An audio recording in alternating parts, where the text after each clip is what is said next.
from GeoWeek News, using reality capture to keep the Crystal Palace dinosaurs alive.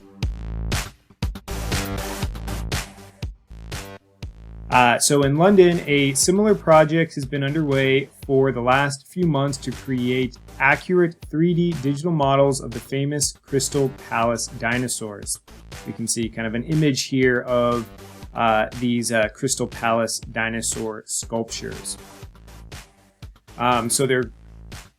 This current project, which is undertaken by the Historic England, is led by John Bedford, who is a principal geospatial surveyor and team leader with the Historic England, and has led a team tasked with creating these 3D models of these dinosaur sculptures.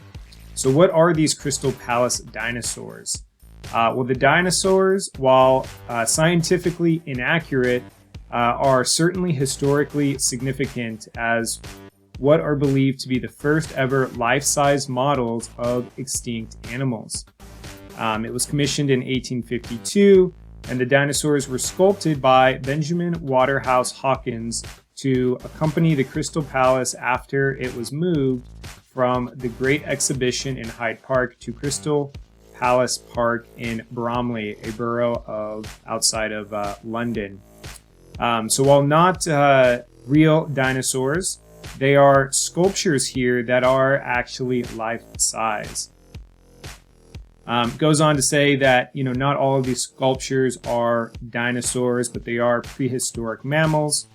And the actual survey that took place, as far as the workflow goes, Bedford explains it was a hybrid process of combining the use of laser scanners with photogrammetric techniques.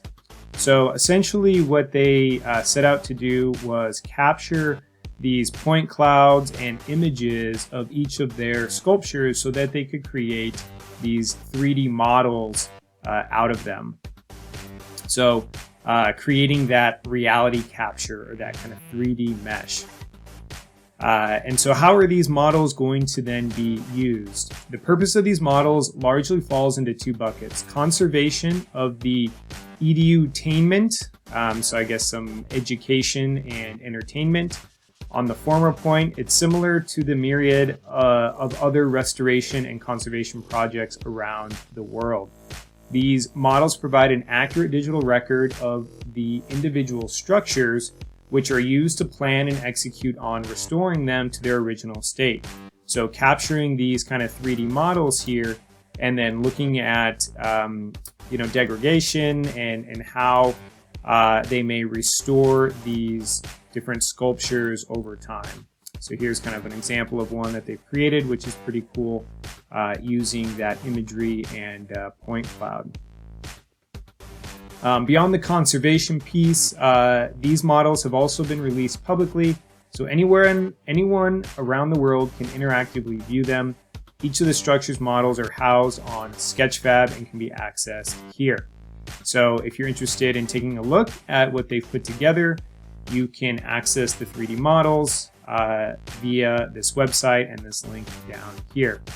So I thought this was just a very interesting, kind of fun article around leveraging reality capture, which we've typically seen for modeling cities and buildings, but in this case, they're capturing this reality capture for these sculptures to look at how they can restore these over time, since they are a bit of a historical piece to Crystal Palace here.